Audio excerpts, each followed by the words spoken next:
हरिशरणम। अभी रात्रि के 12 के करीब बज रहे हैं, मध्य रात्रि, और इससे मुझे एक अन्य रात्रि का स्मरण हो आया है जिसमें भी 12 बज रहे थे रात्रि के। उस दिन शिवरात्रि नहीं थी, लेकिन हम लोग भगवान शिव के स्थान वैद्यनाथ धाम में थे, जो उस समय बिहार में था। आज से 2.5 दशक पहले की कथा है, स्मरण है। वैद्यनाथ धाम पहले बिहार में हुआ करता था और अब वो झारखंड में है। हम लोग वहां पर हर 2-3 वर्षों पर एक बार जरूर जाते थे भगवान शिव के दर्शन करने के लिए और उनको अपनी श्रद्धा प्रदान करने के लिए, उनसे आशीर्वाद लेने के लिए। उस दिन हम लोग गए थे अपने पुत्र से मिलने, जो वहीं पर एक हिंदू मिशनरी स्कूल में पढ़ा करते थे, हॉस्टल में रहते थे।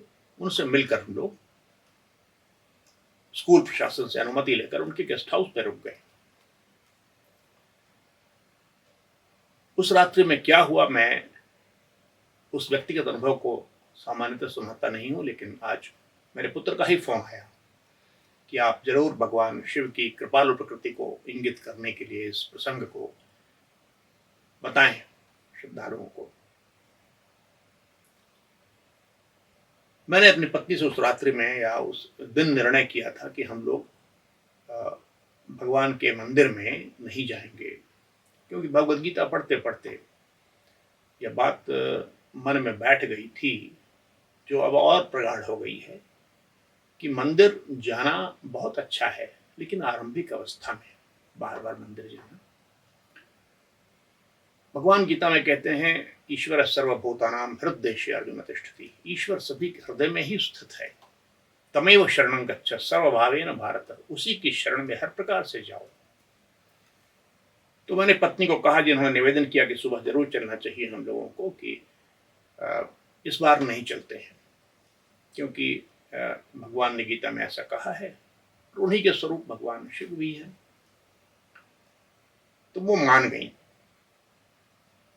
आधे मन से मान गई। तो हम लोग सोने चले गए गेस्ट हाउस में अपने स्कूल के, और कोशिश की सोने की, मगर इस वक्त आते आते स्पष्ट हो गया, मध्य रात्रि आते आते, कि सोना संभव नहीं था। बहुत मच्छर थे वहां पे। तो हम दोनों ने निर्णय किया कि कहीं चल के और सोते हैं। तो अपनी गाड़ी उठाई, बिना पुत्र को बताए, बिना प्रशासन को, स्कूल प्रशासन को बताए, हम लोग सरकारी डाक बंगले में चले गए। वहां पहुंचते पहुंचते भी खोजते खोजते 1-1:30 तो बज ही गए। वहां एक कमरा खाली था, तो केयरटेकर ने हमें दे दिया। हम वहां रुक गए और सोने चले गए, और फिर सो गए। जैसे ही सोए थे वैसे ही दरवाजे पर ध्वनि हुई। किसी ने खटखटाया दरवाजा। हमने उठ के खोला, तो वहां केयरटेकर खड़ा था डाक बंगले का। उसने कहा, आपके लिए फोन आया है। हमने कहा, तो मेरे लिए फोन आया? क्या नाम बताया उन्होंने?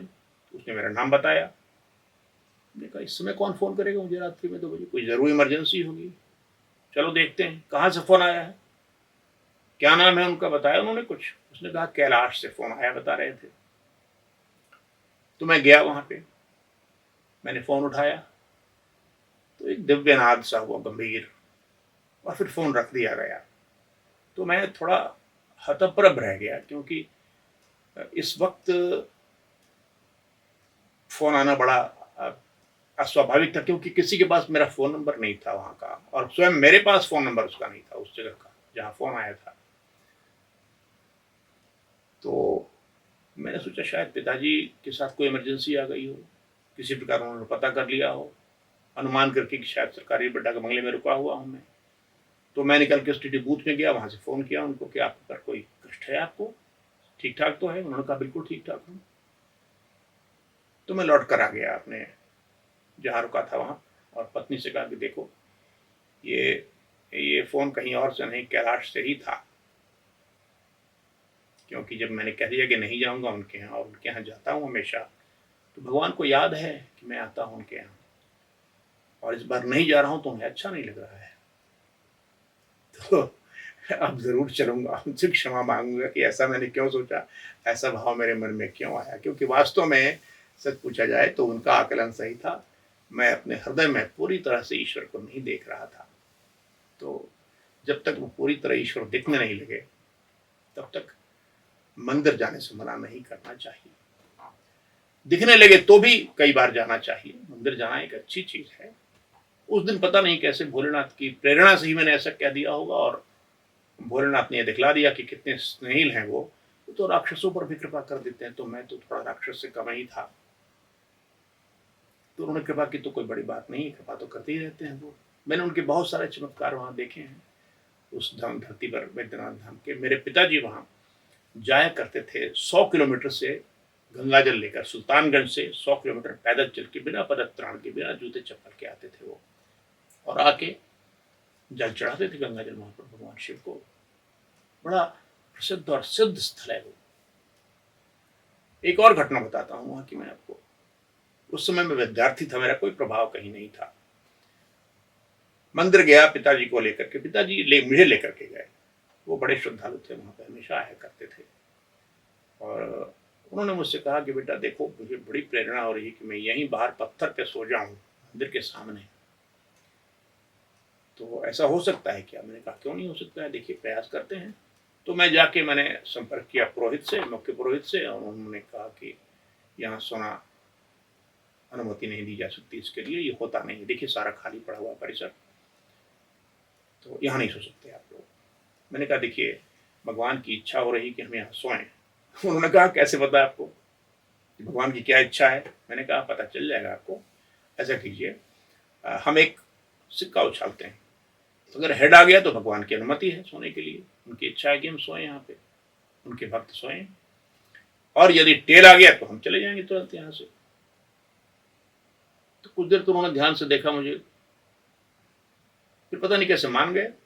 वो भी ईश्वर की प्रेरणा ही होगी कि मान गए, वरना मानने की कोई बात ही नहीं थी। बेतुकी सी बात मैंने की उनसे। उन्होंने कहा कीजिए। तो मैंने सिक्का निकाला, उस समय सिक्के मिला करते थे, अब तो नहीं मिलते हैं, बहुत मुश्किल से मिलते हैं। सिक्का उछाला तो हेड आ गया। तो मैंने कहा देखिए भगवान की अनुमति है, अब मेरे पिताजी को सोने दीजिए और मुझे भी कृपा करके उनके साथ सोने दीजिए यहाँ पर। तो हम लोग पत्थर पे सो गए बिना किसी बिछौने के, रात्रि विश्राम वहां किया।